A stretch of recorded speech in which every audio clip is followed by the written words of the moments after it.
கடவுள் அருள் YouTube channel நேயர்கள் அனைவருக்கும் வணக்கம். ஜோதிடர் சந்திரன் பரமத்திவேலிலிருந்து பேசுகிற நண்பர்களை, தமிழ் புத்தாண்டு அதாவது ஏப்ரல் 14ஆம் தேதி 4/2026 சித்திரை 1 பிறக்கிறது. தமிழ் வருடம், நம்மளோட தமிழ் வருடம் பிறகு தமிழோட கலாச்சாரம், தமிழோட பண்பாடுகள் மிக உயர்ந்த ஒரு நிலையில் உலகமுள்ளா இருக்கிறது என்ற ஒரு கருத்தை முன்வைக்கிறேன்.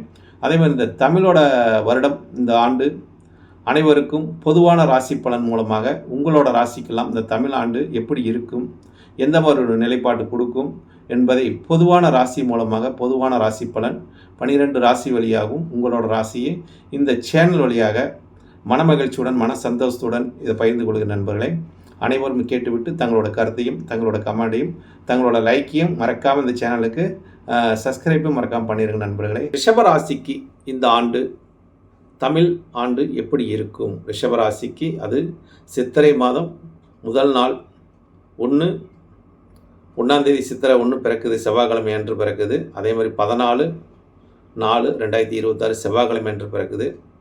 அப்போ ரிஷபராசிக்காரங்களுக்கு இந்த தமிழ் புத்தாண்டு ராசி பலன் ராசி பலன் எப்படி இருக்கும் என்பது பார்க்கும்போது, ரிஷப ராசி உங்களோட ராசி அதிபதினு பார்த்தீங்கன்னா சுக்கிர பகவான்.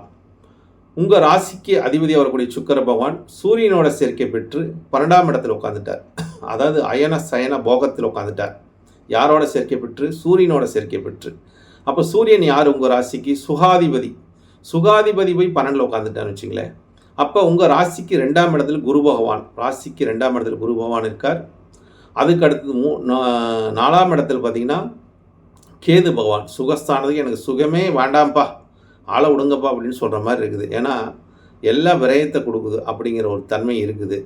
அப்போ உங்கள் ராசிக்கு 4ஆம் இடத்துல கேது இருந்தாலும் சுகத்துக்கு ஒரு பங்கத்தையும் கொடுத்துருவார். அப்படிங்கிற அளவுக்கு அதிகமான சுகத்தை அனுபவிக்கக்கூடாது ரிஷபராசிக்காரங்களுக்கு, அது நல்லதல்ல, வீண் விரயத்தை உண்டாக்கிரும் அப்படிங்கிற ஒரு தன்மை இருக்குது. அடுத்தது பார்க்கும்போது உங்களுக்கு 5ஆம் இடத்துல கிரகம் இல்லை, 6ஆம் இடத்துலையும் கிரகம் இல்லை, 7ஆம் இடத்துலையும் கிரகம் இல்லை, 8லையும் கிரகம் இல்லை, 9லையும் கிரகம் இல்லை.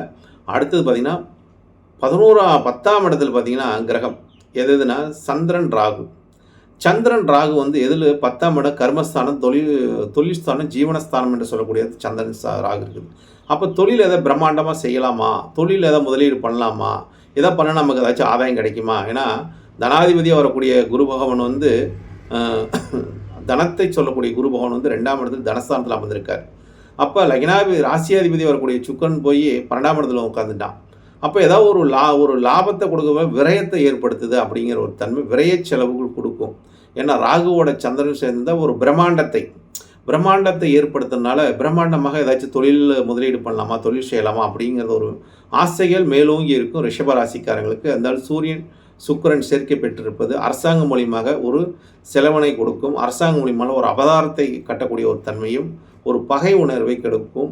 கணவன் மனைவி உறவில் ஒரு பகை உணர்வை கூட ஏற்படுத்தும். ஏன்னா சூரியன் சுக்கிரன் சேர்க்கை அவ்வளோ சிறப்பு இல்லை உங்கள் ராசிக்கு இந்த ஆண்டு பிறக்கிறது. அது முதல் மாதத்திலே அவ்வளோ சிறப்பு இல்லாத ஒரு தன்மையை காட்டுதுங்க.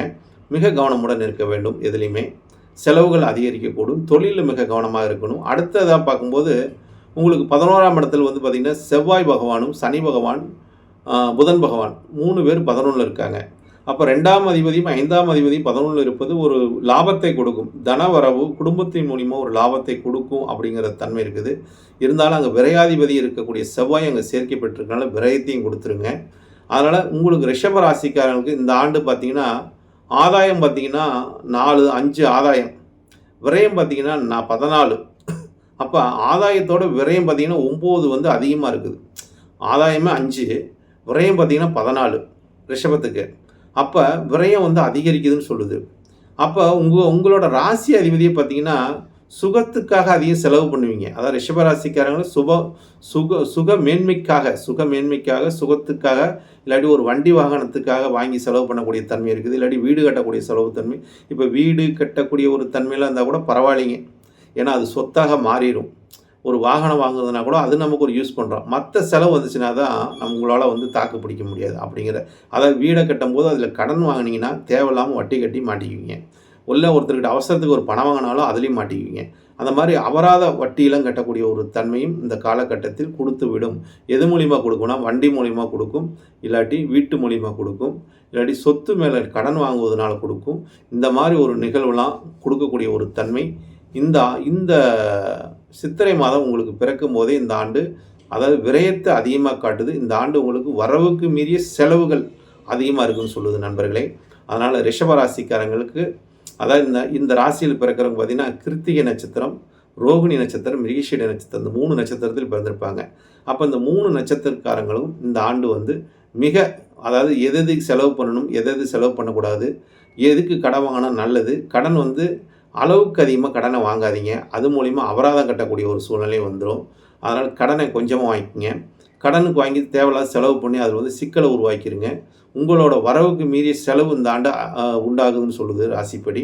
அதனால் செலவு அதிகரிக்கிறதுனால் உங்கள் ராசிக்கு 2ஆம் இடத்துல தனக்காரகன் குரு பகவான் உட்கார்ந்துருப்பதனால், இந்த குரு பகவான் வந்து பயிற்சியானதுக்கப்புறம் தான் உங்களுக்கு தனம் மிச்சமாகக்கூடிய தன்மையும் இருக்கும். இல்லாட்டி தனத்தை காலி பண்ணி விட்டுருவார். ஆனால் அஷ்டமாதிபதியாக வரக்கூடிய குரு பகவான், லாபாதிபதியாக வரக்கூடிய குரு பகவான் 2ஆம் இடத்துல இருப்பது, அது அஷ்டமனால திடீர்னு ஏதோ ஒரு கஷ்டம், நஷ்டம் இந்த மாதிரிலாம் கொடுத்துருங்க. ஏதாவது ஒரு பிரச்சனையை கொடுத்துக்கிட்டே இருக்குன்னு வச்சுங்களேன். அதனால் மிக கவனமுடன் இருக்க வேண்டும். வரக்கூடிய செலவை நம்ம ஒன்றும் பண்ண முடியாது. இருந்தாலும் நம்ம வரவுக்கு அதிகமான செலவை செய்வது ஒரு சிறப்பு இல்லை என்ற ஒரு கருத்தையும் இந்த ஆண்டு தமிழ் புத்தாண்டு சித்திரை மாதத்தில் உங்களுக்கு வந்து ராசி பலன் பார்க்கும்போது செலவை அதிகமாக காட்டுது, வரவு கம்மியாக காட்டுது. ஏன்னா செலவுங்கிறது உங்களுக்கு பார்த்திங்கன்னா 14%, வரவு பார்த்திங்கன்னா 5 தான்.